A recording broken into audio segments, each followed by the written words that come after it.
Jai Shri Ram. Cultural hegemony. Unless we Hindus become aware of this concept, we will be exploited and finally we will lose our culture.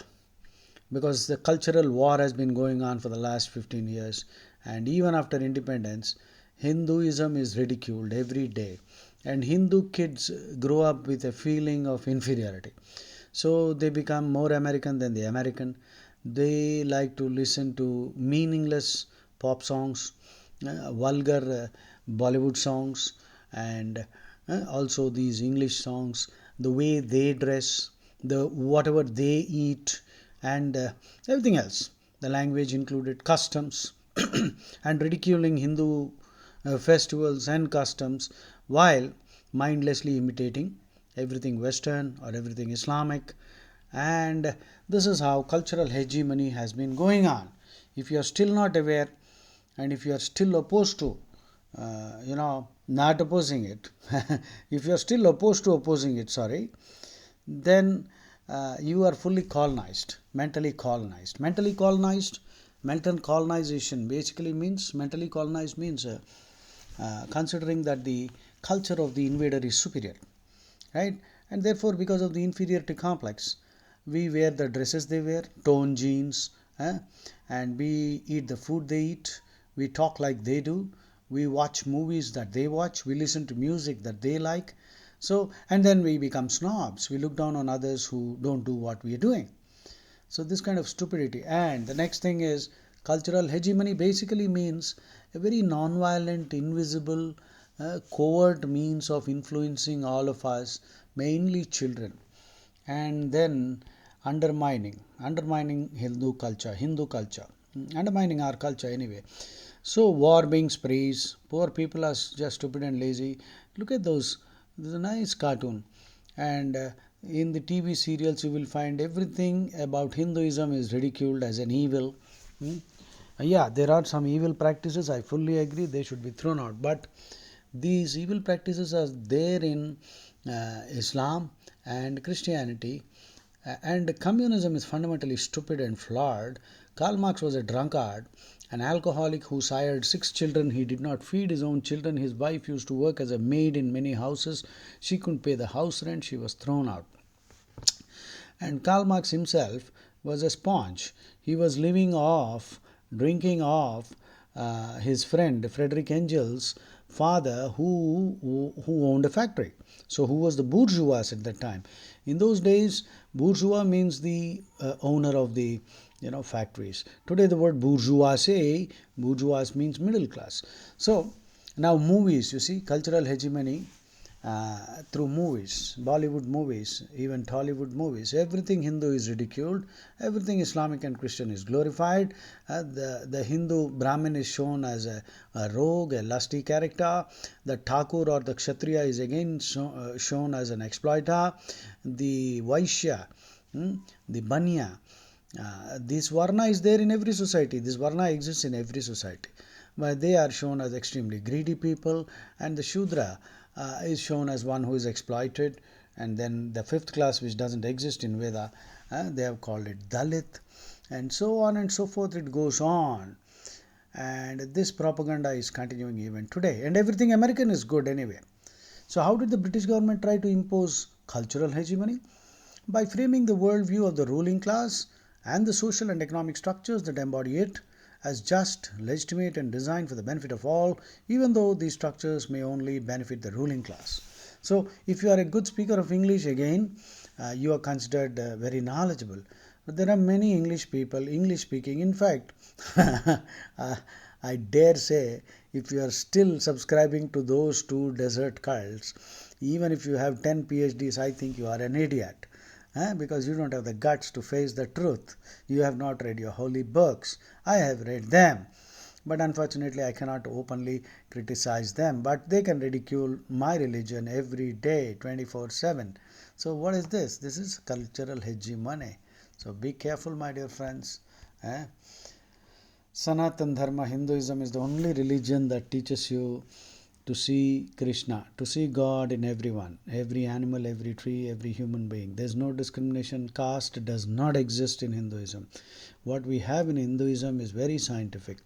It is Gotra. Gotra in English is consanguinity, descent from a common male ancestor. It is scientific. Therefore, you don't marry Sagotra. That means you don't marry your sister. So that is very scientific. If you marry a close blood relative, then recessive genes will get together and diseases get manifested. Therefore, Gotra is important, and especially in marriage we check the Gotras. Next, in Hinduism we have Jati. Jati means the bloodline, the family tree, and the Gotra or consanguinity is within the bloodline. The specifics about the male ancestor from whom you have descended, because the male contributes the Y chromosome, and therefore if you understand, Y chromosome comes only from the male, and if the same, if you marry your sister, then recessive genes will get together. Therefore, consanguinity or Gotra is again very, very scientific. So it is a subcategory within Jati. And then you have Kulam. Kulam is family profession. So the child has a kind of informal university at home. The first professors are mother and father.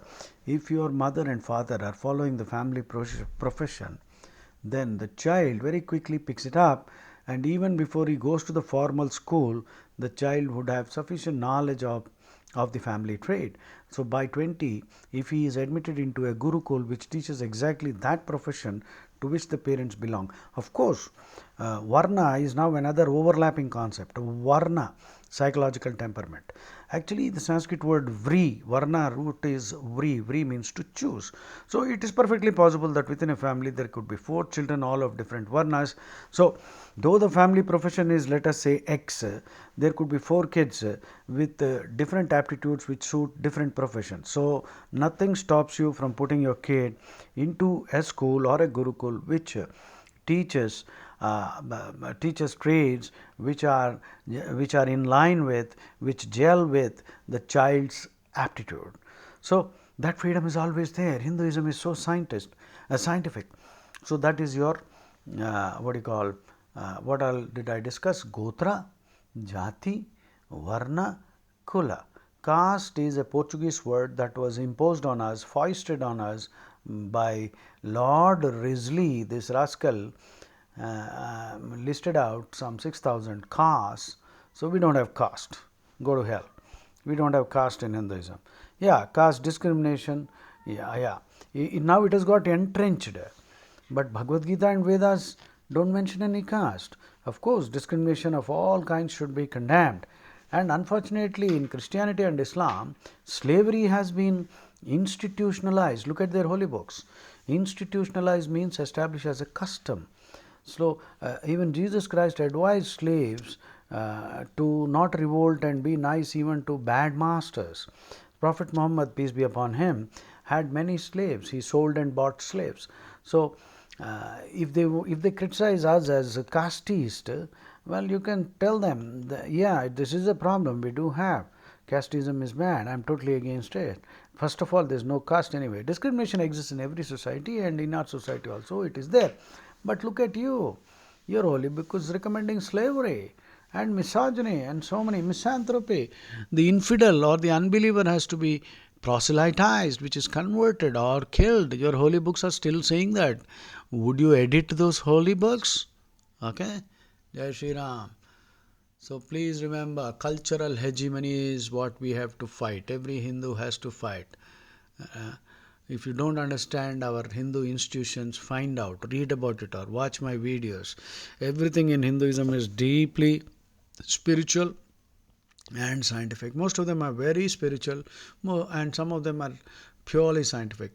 Yes, some stupid practices have crept into our culture because we have started mindlessly imitating the colonizers.